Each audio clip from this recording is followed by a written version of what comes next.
Do you want to develop consistent good habits like reading, going to the gym every day, learning new languages, or practicing new instruments? Or do you want to kick bad habits like eating unhealthy food, biting your nails, watching too much TV? 3 years from now, you can have what you need.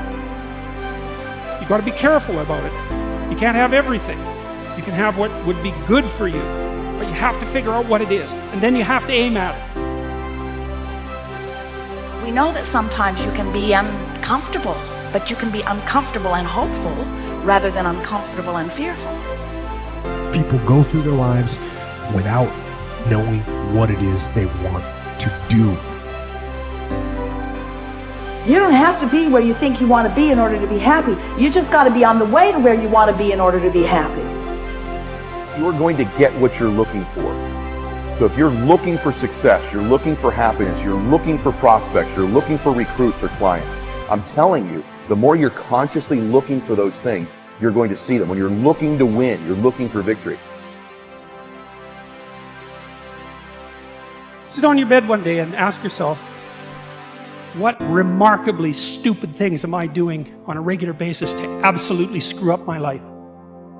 And if you actually ask that question, but you have to want to know the answer, right? Because that's actually what asking the question means. It doesn't mean just mouthing the words. It means you have to decide that you want to know. So be very careful what you set your mind towards, what your outcomes are, because you're going to find them. Your mind's powerful. You're powerful. You're more powerful than you think you are. And if you could just get clear on what you're looking for, get super specific with great clarity, great specificity about what it is you want, it's sitting there for you to find if you look for it. The time is now. The time is now to express and for people to believe in themselves. The time is now for it to be okay to be great. Right there and then, you have an opportunity to steer your thoughts and your emotions in the direction that you want them to go, not in the direction that they're telling you to go. In other words, you can literally choose to seize the day, or you can let the day seize you.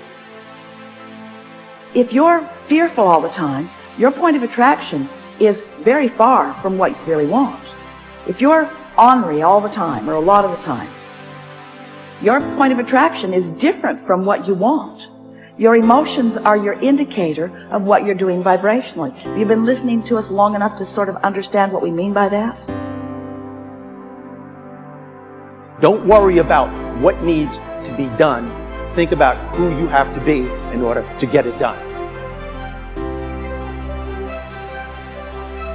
Did you ever have a dream that was so big that you thought it was almost impossible to achieve? I've had those dreams. And while not every dream has become a reality, along the way I learned a powerful approach of picturing that has helped me achieve most.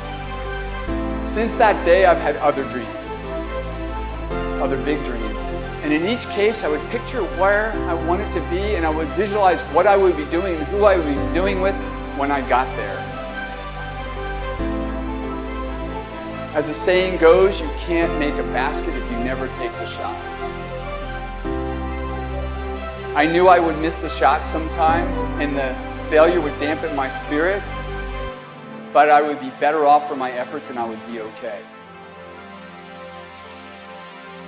People are addicted to all kinds of things, substances, but one of the greatest addictions, or rather the greatest addiction,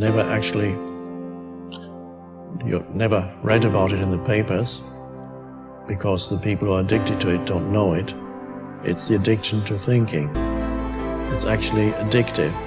Can't stop thinking. It's like can't stop drinking, can't stop smoking, can't stop eating, can't stop thinking.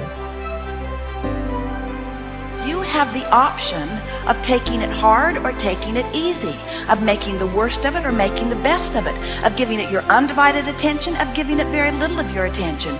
You have more control over your focus than most of you have been exercising. And when you begin caring about how you feel more than everything else put together, so that you exercise your ability to focus upon things that do feel good, you begin to discover that in every particle of the universe there is that which is wanted and lack of it. My visualization has helped me achieve most of my goals. And what I learned along the way is it didn't take twice as much effort. It only took an extra 10%. When we fail, life continues as it is. We can stay in our comfort zone. Success, on the other hand, challenges us. It pushes us and it exposes us to rejection. How are we going to manage this new success? If you're not happy, you're not successful. If you're not enjoying yourself during the process of whatever it is you're trying to achieve, there's a problem. To me, the biggest disease on this planet is unhappiness. And the reason why people are unhappy is because we have a tendency to keep focusing, as I said, on what we don't have, on what's not working in our lives, instead of allowing ourselves to shift our focus and our way of thinking. People always want to be like, follow your dreams, follow your dreams, follow your dreams. My dream was always to be a rap artist, right? But I had to get a job. So I had to focus on my job. And then I made money to follow my dream. One of the main reasons that people don't get what they want is because they don't actually figure out what it is. And the probability that you're going to get what would be good for you, let's say, which would even be better than what you want, right? Because you might be wrong about what you want easily. But maybe you could get what would really be good for you. You have the freedom to think anything you want. You were born extremely confident. You came into this world knowing how wonderful you are.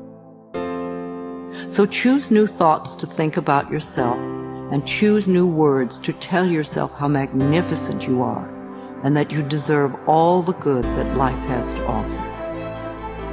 First thing in the morning and last thing in the evening, I want you to look into your eyes and say, I love you.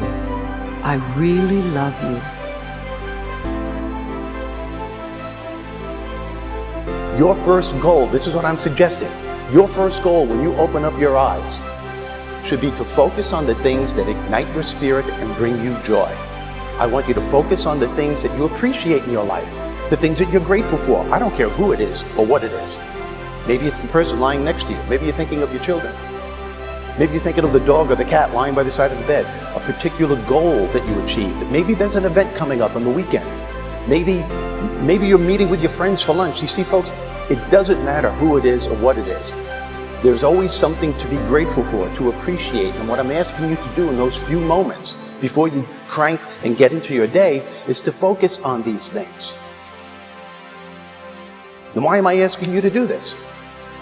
Because an attitude of gratitude simply makes you feel good. And feeling good is the fuel that drives motivation. We've all made wrong choices and done things that we knew were not the best. It's one thing when other people do us wrong. We had a bad break. It wasn't our fault. We can have faith that God will restore. He'll pay us back. But when we bring the trouble on ourselves, when we blow it, it's easy to live in regrets, thinking that God's not going to help us. We made the mess. But here's the beauty. God knew you would mess up before He called you. He knew we would get off course, at times given to temptation. He didn't base His plan for your life on you making perfect decisions.